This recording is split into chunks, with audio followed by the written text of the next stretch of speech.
Hello, welcome to Premier Scene. I'm Claire Bueno. As retro horror comes into play with VHS.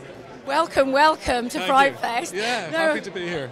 Well, first of all, can you share with us the premise of VHS, please? VHS is it's a found footage anthology movie, so it kind of harkens back to the days of Dead of Night and Creepshow and so on, where basically the movie changes gear every 20 minutes.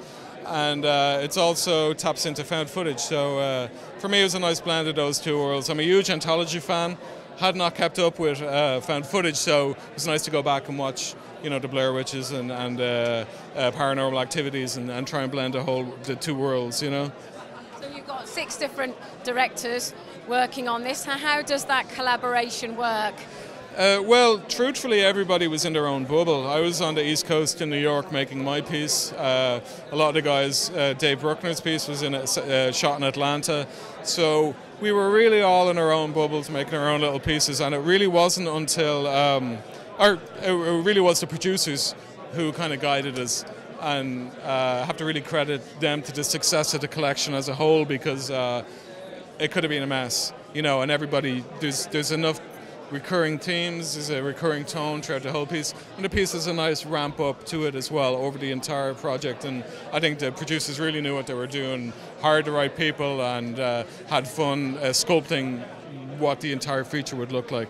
And were there any kind of prerequisites that you were all given that you had to adhere to before starting the film? Well, other than only practical gore, that was one of the, they didn't want any kind of digital kind of blood spurts or anything like that. And for my own piece, I was asked to submit the slasher segment. I had originally submitted a few other ideas, and they were like, well, we really, to complement everything, we'd love a sort of a Killer in the Woods piece.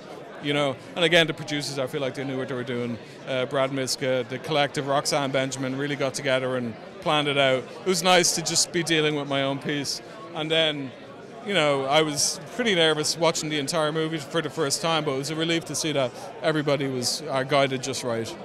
And you wrote the script as well. So when you sat down, what was it that was your inspiration really for your particular piece? I was asked to do the slasher piece, and I haven't. It's a kind of subgenre I haven't caught up with. So I just went back to the pieces I love, which were The Burning, Jason Lives, Friday the 13th Part 6 is a big influence. Tom McLaughlin, the director of that, just had enough humour. It wasn't so self-aware or ironic, but very true to the horror roots. So that was something I went back and looked at. Also a British movie called Tower of Evil, which had some great male nudity, and I tried to pump in some similar shots. Clive Barker once recommended I see Tower of Evil for all the male posterior shots, so I went and had another look at that and tried to inject some of that, Were you DOPing as well?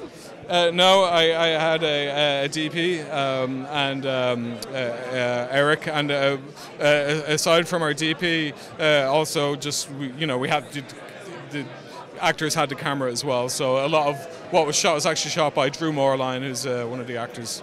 And then were you then responsible for cutting your segment together yourself? Yeah. So how was that for you, seeing the process from beginning to end and the ownership that you have on that story? It was cool. It ended up being cool. There's certain scenes in the movie I wasn't even around for, basically. We workshopped the characters down and we improv'd, and then I'd literally give the actors the camera and say, listen, go for a spin for an hour. And the first scene in my segment is the actors just chatting away in the car. I wasn't there for that. So it's a really fresh way of working to suddenly be sitting in the edit suite and be looking at footage that you hadn't seen before. So, by the time you're at the edit as a director, you're usually kind of browbeaten. So it's nice. It's very cool to sit down and go, oh, this is kind of new. This is refreshing. So for me, it was a pretty cool way of working. And the whole premise of VHS, is there a homage to a medium that really helped expand the whole horror genre, really? I think there's a subtle suggestion there. I mean, the idea of VHS is that there are collectors out there, collectors of snuff material, but everything ends up on a VHS tape because they don't want to get it out online.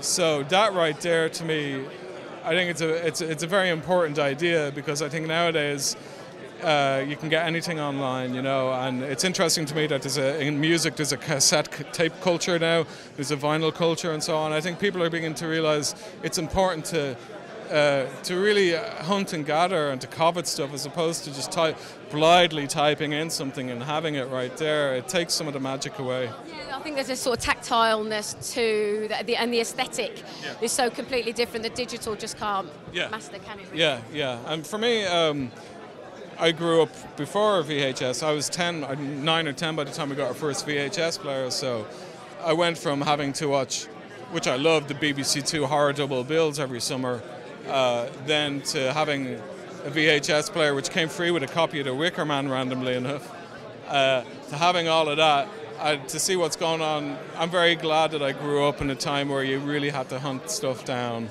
and back in the day you had to pay like, you know, 90, maybe more, maybe £200 for a copy of The Beyond or something like that, you know. I never got it, but it was just something really cool about, they were just out of reach, you know. It was just like you always knew a kid in the block that maybe had Phantasm, you know, to really, it created its own scene and its own atmosphere. But do I detect by your accent that you're from the Emerald Isle? I am, yeah. How do you hand over to the States? I live in New York City, so. What brought you sort of going over there, and what kind of inspiration can you give to other people that are wanting to go over to America and make films? Well, I basically went for work. I'm also a visual effects artist, and that was the reason why I went over there originally. And for me, it was just something. I love New York City. I think it's a really good melting pot. I think things just kind of work, and there's a sense of optimism there. I feel the same way with London now. It's been a long time since I've been back to London, and I think to get here it's pretty vital, and the fans are great, and I'm just pretty excited to be walking around, you know. It's great, and I'm also nervous.